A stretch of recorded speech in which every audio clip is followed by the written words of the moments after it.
A few years ago, El Salvador was one of the most violent nations in the world, with dozens of gang murders every week. In fact, between 2014 and 2017, the country saw more violent deaths than Somalia, Libya, or Ukraine, three nations that were at war. Nayib Bukele promised to change all that. Elected president in 2019 on a platform of ending corruption and gang violence, he quickly launched into a ferocious campaign of repression. In some ways, the effort's been hugely successful. Violent crime has come way down.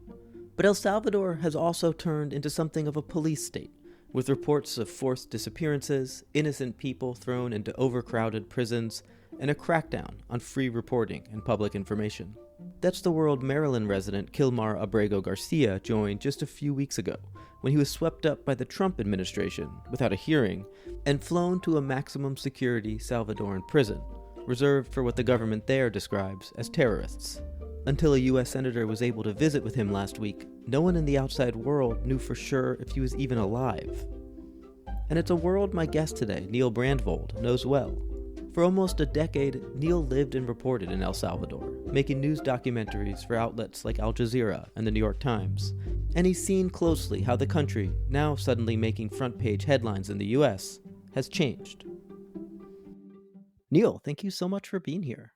Of course, it's super exciting to be able to talk some El Salvador things. Well, I mean, actually, it's interesting because I think we all know how under the radar Latin America news usually is. I mean, El Salvador, not even close, right? So I'm wondering what it's like for you, just a big picture right now, to see this topic that you've covered for so long be right in the spotlight. I mean, you've covered this country for a long time. Yeah, it's kind of crazy. I mean, for so long we covered, the big focus was migration, gangs, and then kind of a rise of authoritarianism. But I'd done so much work inside the prisons of El Salvador and talked about human rights abuses, human rights violations, and the problems. And to see it just in the forefront, like turning on the news in the United States when I'm visiting and seeing like CNN talking about El Salvador prisons, it's sort of surreal. It's sad that the situation has gotten as bad as it's gotten, but to me at least there's some hope that people are starting to be aware of at least how bad the situation is in El Salvador. But it is kind of crazy to see people talking about MS-13, 18th Street, like all of these gangs and the prison system in El Salvador after so long of people not really paying any attention to how things were. And I'm sure frustrating at times too, right? In that kind of like classic, the mainstream American news way where they haven't talked about this for 10 years and now they speak confidently in very slightly inaccurate ways about things. Yeah. No, there's been some gems. I'm sure it's like with all journalism, I guess. You watch and you see these people that are misnaming the gangs or I saw some where they were calling Bukele the wrong name, but just some like really, it is kind of wild to see. And then all of a sudden this like big surge of journalists trying to get into Salvadorian prisons now that there's more of a U.S. connection they see. So right. I think it's good that there's more coverage, but yeah, it is kind of frustrating to see the short-sighted coverage that's going on from some of the news organizations. Tell me a little bit about your background covering. I mean, you don't live there now, but until recently you were there for quite some time. Will you give just a little backgrounder on it? Yeah, so I moved down to El Salvador right around 2015. There'd been a big surge of unaccompanied minors arriving on the U.S. border. In 1 year, I think it was 60,000 unaccompanied children from El Salvador had arrived. And so my idea was to do kind of long-form, deep investigative journalism. And so I just moved down to El Salvador and spent almost a decade just reporting on gangs, migration. I wanted to see kind of what were the factors that were pushing people out of El Salvador to go to the United States. So I was covering a lot of the crime beat. They call it the Nota Roja, where we'd go out and just go from like basically homicide to homicide all night long to see how bad the violence really was and what was going on, but then also following migrants as they migrated from Central America to the United States. So I did that about 5 times where I followed migrants the whole way. Wow. But then a lot of the reporting really to get to know kind of the gangs, like what makes someone join a gang, why are the gangs as violent as they are, a lot of that was inside prisons. So I spent a lot of time inside prisons, made about 5 different films inside prisons. The most recent one, I spent almost an entire month, we'd leave in the evenings, but almost an entire month working inside the isolation ward of the maximum security prison. So wow. We just went really deep inside the prisons to get an idea, like why does someone join a gang, what motivates them, and then also to follow, like how do you leave a gang? Once you've joined when you're 9, 10 years old, how do you leave that gang? How does that work? And so we followed that process a lot for, over about 10 years.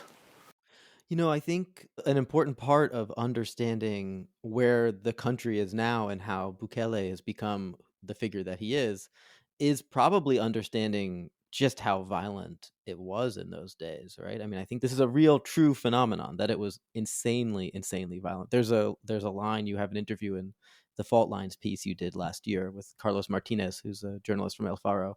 He says, "You had to resolve to face life knowing you were hostage to a group of boys who could do whatever they wanted with you and your family," which is an incredible, incredible sentiment and experience. Yeah, I think a lot of people don't understand how bad it was, and also the level of control that the gangs had. I mean, they monitored everywhere you went. They had very sophisticated forms of surveillance where they have young kids on the street corner monitoring who came in, who came out, and just the level of violence. It was the highest murder rate outside of Syria for years. I mean, Oh my God. and we're talking a very small country. So in the weekends, it would just be hundreds of murders, very, very violent murders. But then also talking to your average person, they couldn't visit, like say your mother lived in a rival gang's neighborhood. You literally could not go visit her because you'd get stopped by the gang, and there's a good chance you would be murdered for crossing gang territories. Wow. So it was just a very intense control. And so I think people, when they see Nayib remain so popular in El Salvador, it is really much just a response to that level of insecurity. And right now they're at a point that, any solution to get rid of the gangs, they were willing to, I think the majority of Salvadorans were willing to take at that time. Well, tell me a little bit about Bukele. I mean, he arrived on the scene, obviously, for you much earlier than a lot of people outside of El Salvador maybe became aware of him. He became president in 2019, and then he executed this dramatic, sweeping crackdown that I think has actually been quite effective. Before we get into that, I mean, who was he? Where did he come from? So the interesting thing, Bukele, he became president in 2019. He was only 37 years old. Before that, he was part of the left wing, the FMLN party, very much like a lefty, was the governor of the capital of San Salvador. And he came through basically when he ran for president. Both parties were wildly unpopular, very corrupt. And so when he ran for president, he started his own party, the New Ideas Party, and was very much kind of this new face in El Salvador politics, like promising to end all corruption. I'd spent quite a bit of time talking with him, and he was very into reinsertion, reintegration programs to stop the gang problem. But very young, idealistic, and kind of presented himself far different than this authoritarian, really hardline dictator the way things have moved now.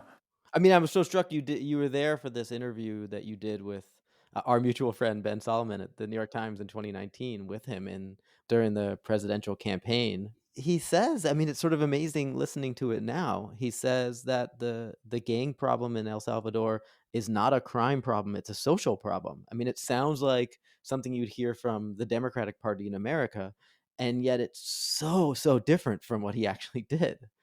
Yeah, it really is. And I'd had different conversations. We talked about I've worked a lot in Congo or Liberia and talked about some of the DDR programs, like the disarm, demobilize, reintegrate programs for child soldiers. And he really resonated with it. And we talked about that. He was like, this is, the long form solution is we need to provide opportunities to the kids. We need to give them jobs. We need to remove the stigma that they have. Even talked about the stigma of tattoos, how that needs to be lifted, or graffiti writing, skateboarding. Wow. He really was Wow. presenting himself as we're going to solve this in a social way, that in a long-term way that children will not want to join a gang. I think your average gang members maybe through extortion was maybe making $200 a month. So it wouldn't take that much for them, a young kid to have a job that paid a decent salary, and they're not risking their lives every day extorting people, murdering people. And I felt like those conversations with him, he really saw that as the way forward to solve the gang problem in El Salvador. Do you think now in retrospect that he didn't mean it? Or do you think he was just saying what he thought would be a good thing to say to American media? Or do you think he meant it and something else changed?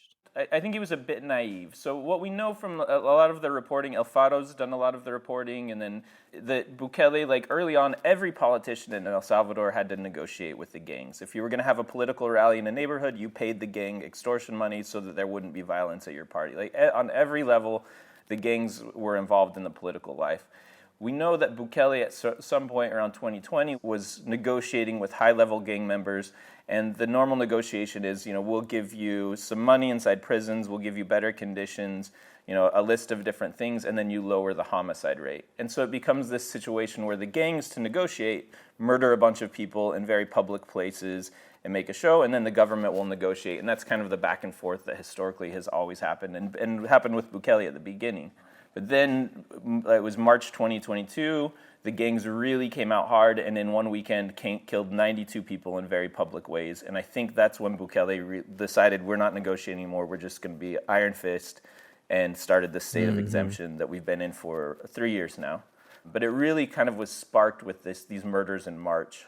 Interesting. So what has happened with this crackdown? Like, I think, in the year before that last film you did, you said 70,000 people had been arrested, which is an incredible number. I mean, can you just describe sort of what the crackdown has consisted of and how big is this? Sure, it's really wild. I mean, 70,000, we're talking of a country of like around 6 million people. So it became, in a matter of months, the highest percentage of incarcerated people in the entire world. Right now, we're somewhere around 80,000 people, 85,000 people that have been arrested. But when the first crackdown happened, I think in 6 months, 2% of the population was thrown in jail. Wow. So it's 97% have been charged with, they call it illicit associations. So basically your neighbor, your friends with a gang member or something like that. That's what almost everyone is charged with. And that can carry up to a 40-year prison sentence. Whoa. Yeah. And so on top of that, no one that's been jailed has access to a lawyer, a court case. They're doing mass trials, so they'll round up literally 900 people at one time, and a judge on a TV will say, you're all guilty, 40 years in prison, and that's it. That's the last time you see a judge. You don't get to see your family. And so that's been going on. He's renewed the state of exemption. It's supposed to only last, I think, 1 month, and we're on 3 years now of it. So it's...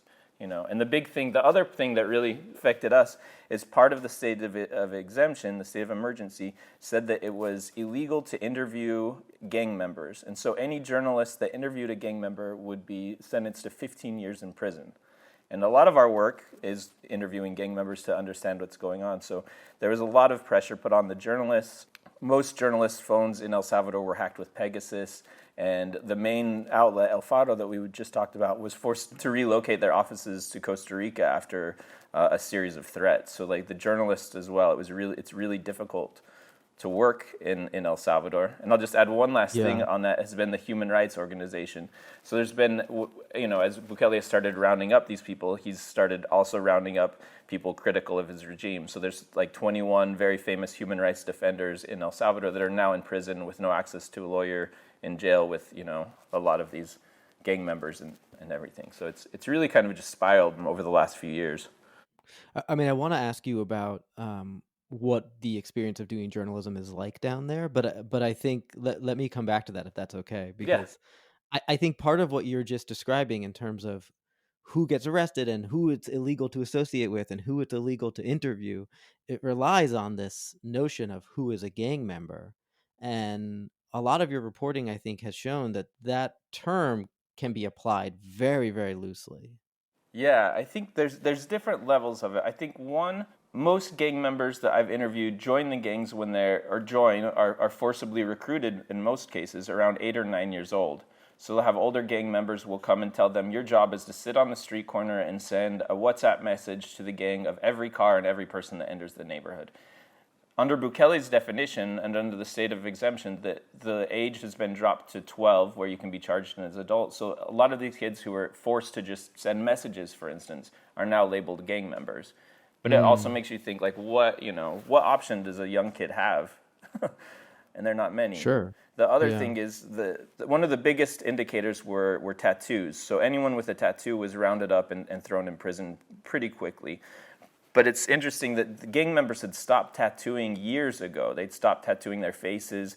Like this image of the Salvadorian gang member with the tattooed face. Those guys were all arrested and thrown in prison ages ago because it's so obvious that they're gang members. So your new gang member over the last year usually dressed like a Christian evangelical with like a button-up shirt that you would, to hide their identity. So I think when you see these images in like CCUT or the terrorism, the prison of Bukele, a lot of those people that are being paraded around are gang members that were captured years ago. Some of them actually had served their time and were thrown in prison just because of the propaganda of showing these face tattoos. We'll talk a little bit more about that because you've covered that too, right? There have been people who went to prison a long time ago, went through the process, even rehabilitated or made a lot of effort to rehabilitate, but then were rearrested? Is that what happened? Yeah. And so, like, one of the biggest things I worked on in my time in El Salvador is I wanted to follow, there was this prison called San Francisco Gotera. It was a maximum security gang prison in the northeast of the country. And over time, the entire prison, the majority of the prison converted to become evangelical Christians. And the gang, like MS-13 and 18th Street, the only way you're allowed to leave the gang is if you become a Christian, but like a very serious practicing Christian. Like they'll check up in church, make sure you're there. Mm-hmm. So we started following these gang members from prison where it possibly was convenient to become Christian and leave the gang and you maybe get some better benefits. But I wanted to see outside of prison, did they stay out of trouble? Did they follow the straight and narrow path? And so I followed a lot of these gang members that opened bakeries, pizza shops, were in the process of getting their tattoos removed off of their faces or putting X's over the gang tattoos. And at very high risk, a lot of them were killed by the gang because they were upset that they'd left. And so there was this big movement of former gang members really trying to recruit other gang members to leave the gangs. But what happened is as soon as the state of exemption was started, these were an easy target. So the police went straight into the neighborhoods where they knew the reinsertion programs were happening and rounded up, 20, 30 guys with face tattoos, even though they were reformed, and made a big show of, look at all these gang members we're capturing. And that was at the very beginning of the state of exemption. And now all of those reinsertion programs have been completely canceled. So in El Salvador, there is no program to leave the gang officially. Like, there's no way to, like, if you were in a gang ever, you've served your time, there's no program to reinsert you into society. I mean, it's sort of interesting, like, just thinking about what you said about how those particular people with the face tattoos are such a valuable piece of the propaganda. The visuals of this are very striking, and it seems like a lot of the visuals that are coming out about these prisons that to some of us here in the States seem shocking to see are actually put out by the administration themselves. Yeah. There are things they want the world to see. Yeah, so Bukele's popularity in El Salvador has really relied on his crackdown on the gangs. And so from the very, very beginning, he's hired these big media consultancy groups to come in and do Hollywood-style pictures of the prison, of arrests, of these spectacles of prisoners being rounded up. And that's just been, since the very beginning in El Salvador, that's been going around. The thing now that I find really troubling is when outlets like, we'll see like CNN or some of the major 24 News Hour outlets will run the images of these prisoners and show their faces. And the title will say, terrorists or criminals. These are all people that have not been, if you're in the CCOT in these prisons, you have not seen a lawyer, you've not had due process, you've never been to a judge or had a court case. So a lot of these people now, for the rest of their lives, will be stigmatized as gang members, whether or not they actually, have served their time, have repented, or, Right. Well, that's your point. Some of them maybe were former gang members if they have the face tattoo of MS-13 on their face, but like there's no real information about whether these individuals we're seeing have potentially been rehabilitated, whether they've left the life. There's just nothing. There's no sense of process there. Yeah, there's no sense of due process. And the other thing, in that last Fault Lines film, we really made an effort to interview some people that had gotten out of prisons or families that had lost family members. And the Cristo Sal, one of the human rights organizations there, says that they've reported 368 cases of people that have died in custody in prison. And everyone that we spoke to that had been in the prison and had gotten out had stories of prisoners being beaten to death in front of them, torture. They said twice a day they would come in, the prison guards would throw tear gas canisters into these overcrowded cells, so people were suffocating on the tear gas. So it's just very systematic torture that's going on inside the prison as well. What is everyday life like in those prisons? I've been wondering what it's like in the and I think you haven't been in CCOT yourself, right? Yeah, I haven't been in CCOT, but in the other prisons. And when I've spoken to the people, like in CCOT, I've spoken to several people that have gotten out of CCOT and reported that they get 1 hour of sunlight a day, but that usually doesn't happen. You get 2 glasses of water, one in the morning, one in the evening, and you're given a small 2 tortillas and a small serving of beans is all that you're giving to eat. The prisoners, most of them told me that they would save the water for when the tear gas was thrown in so that they could at least make some kind of a mask to try and block the tear gas. So they were really only drinking like maybe a glass of water a day. Just like really horrible conditions. The other prisons, I've worked in, I think, every other prison in El Salvador, and the conditions are just insanely overcrowded, at least double capacity of what they should be, just filled with rats, open sewage, just really, really, really horrible conditions. And very violent. Very, very violent. I mean, murder is very common. In CCOT, we're hearing that the majority of the aggression is prison guards against inmates, but inside the other prisons, there would be a lot of gang wars. You'd hear really horrific stories about, somehow one gang would get a bunch of machetes and get into another gang cell and chop people up. It was just like really high levels of violence inside those prisons. And this is what the United States is sending people to, right? I mean, I think maybe it's important for Americans to understand that this is where we're sending people without our own level of due process about who they really are. Yeah, it's like levels of lack of due process, and they're sending these people. What's scary to me is a lot of these people. So I have a lot of friends that are in CCOT now, like tattoo artists that were rounded up, former gang members that had reformed, just random surfer friends. I have a lot of friends that have been rounded up. But you get a lot of these migrants, too, that they fled the gangs. The reason that they fled El Salvador was because their families had been murdered, they were being threatened, and now they're being deported back and throwing into a prison that is full of a lot of those gang members, too. And so it's just, to me, it's really sad and scary for those people. And for their families, what they must be worried when they see these images of their loved one who's committed no crime suddenly in these horrible conditions in a prison with a lot of really scary gang members as well. I was struck watching your more recent piece because one of the big storylines here has been the question marks about the health and welfare of Abrego Garcia. People didn't know until recently if he was even alive or where he was. He was incommunicado. And it sounds like that's pretty standard for people who end up in these prisons. You showed an individual who was trying to figure out where his wife was. Yeah, and the thing is that they would move the prisoners from prison to prison, and the family members would be trying to find out what prison they were in just to give them, some food or some, extra clothing, buy these packages to give them some support while they're in prison. But they're constantly being moved. One of the other cases that we found, and something that's been happening a lot, is when there's been in-custody deaths, the prison does not inform the family member that their loved one has died, and instead they're thrown into a mass grave in the Bermeja Cemetery in San Salvador. And so a lot of the times the family members that, if a loved one dies, it's a funeral director that informs them that the body's been passed on to a mass grave, and these people are going into a cemetery looking through a mass grave trying to find their loved one that may have died 3 months before, and the government just didn't inform them. This peace that Bukele has acquired in El Salvador, this relative peace, you alluded to this earlier in terms of deals that have been struck, but it's an uneasy peace, isn't it? It's not. I wonder how stable you view it as, given that it's sort of executed at the tip of this spear, essentially. Yeah, I think it's interesting because a lot of people I spoke to would say, before we were afraid of the gangs, but now we're afraid of the government. I spoke to a man who'd been in prison for 6 months and was tortured, and he came out and was still supportive of Bukele, saying at least he's cleaning up the gangs. And it is true. I mean, the gangs are not operating as they used to in El Salvador. You can travel freely. Homicide rates are far lower than they were before. So he has achieved some kind of a peace. I don't know how he will be able to maintain that peace by just pure military force.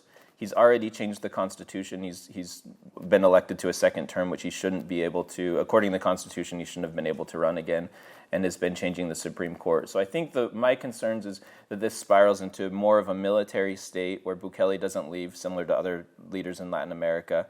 And the gangs, I see this, I don't know. I don't see a long-term solution by just mass incarceration. I don't think that works in the long term. There needs to be programs to really support young kids to be able to go to school, to get educations, to get jobs. And you need to rehabilitate a lot of these gang members too.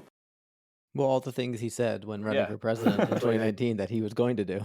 Yeah, but I think it's tough because it is, El Salvador was living through very tough times, and there's a lot of innocent people in jail, but there's a lot of people now that are able to freely travel around the country to run a business without paying extortion or living in fear of the gangs. So I can understand a lot of people why they would support Bukele. I think the concern is just taking apart of the Constitution, the changing of the political system, and kind of the end of democracy there. What is it like doing journalism down there? Is it safe? Do you feel like you can go back and do the kind of reporting you want to do now? So it's El Salvador. Originally, the fear was always the gangs at the beginning, was like reporting in gang neighborhoods or doing films that would, make the gang angry. And so I had a lot of different, we had death threats, went through some really scary times doing gang reporting. But that really shifted after the state of exemption. And Bukele started putting, like this 15-year prison sentence if you speak with a gang member on camera, or when we all started getting hacked with Pegasus and tracked. So it was just... I really feel as a foreign journalist that we had a bit of security. The last thing I think the government wants is like a dead international journalist on their hand or in prison. But I would be constantly followed. I was detained 5 times in my last few months there at gunpoint, had my shirt taken off to take pictures of tattoos that I have. I would get phone calls in the middle of the night if I was working in certain neighborhoods from representatives of Bukele's government saying, we know what neighborhood you're in, what are you doing there?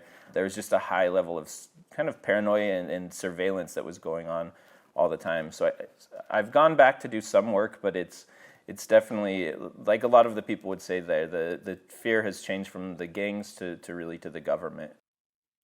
And what about the local journalists? Obviously, you said as a foreigner you have some inherent protections, and El Faro has relocated, but there presumably are still people there, El Salvadoran journalists covering the situation. Yeah, so when things got really heavy around 2022, with a lot of the El Faro reporting, we kind of broke these stories about Bukele making negotiations with the gangs, and most of El Faro left the country, fled the country. I left the country for a few months, just because the level of danger was just too high. It wasn't worth it. And so little by little over the years, some of the journalists have been returning. El Fado's been really, on the forefront of Bukele's attacks. He calls them gang members, gang sympathizers. There's been images published of El Fado journalists posing next to gang members, saying that they're the sympathizers of gangs. So it really makes it on the street really scary if you're identified, especially for the El Fado journalists or some of the other small investigative outlets. These are guys that are getting chased off the streets, getting yelled at, getting attacked. It's sort of Bukele following this whole fake media trend that Trump has, and it's really resonating in El Salvador. Will you talk a little bit about the power of video for doing the kind of reporting you do? People who listen to this podcast may know that I am an advocate for the value of video journalism. Yeah. I think it can be a really, actually sometimes the best way to show the scale of something, to humanize a story that can be hard to understand. But how do you see why film is such an important vehicle for telling these stories? Yeah, to me, there's something, when you read these articles and you see something that says, 85,000 people thrown in prison or 300 in-death custodies, and you get these numbers, I think the numbers become, they're not personal. And so what I find the strongest, or the kind of documentary film I like to do is to find 1 or 2 people and just tell their story, because I feel like that's a way that anyone can relate to a person. In the Al Jazeera film, we follow a mother that has just lost her son, and I think that's something that your average person can relate to.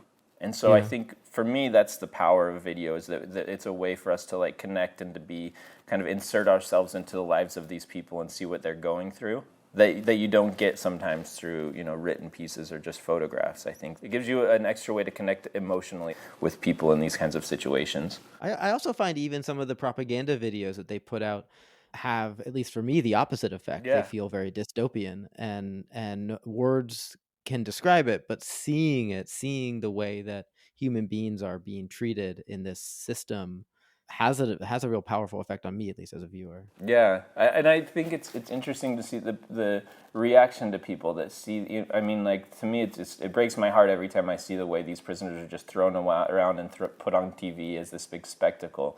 These are human beings, even that deserve at least a day in court. But it's wild seeing how it's spread. We've been following this in El Salvador for years now, and finally it's hitting the U.S. and hopefully eventually this leads to some change. But it doesn't seem likely. Hard to be optimistic about it at this moment. Neil, thank you so much for talking today. Yeah, thanks for having me. The Kicker is brought to you by the Columbia Journalism Review and produced by Amanda Dara. I'm your host, Josh Hirsch.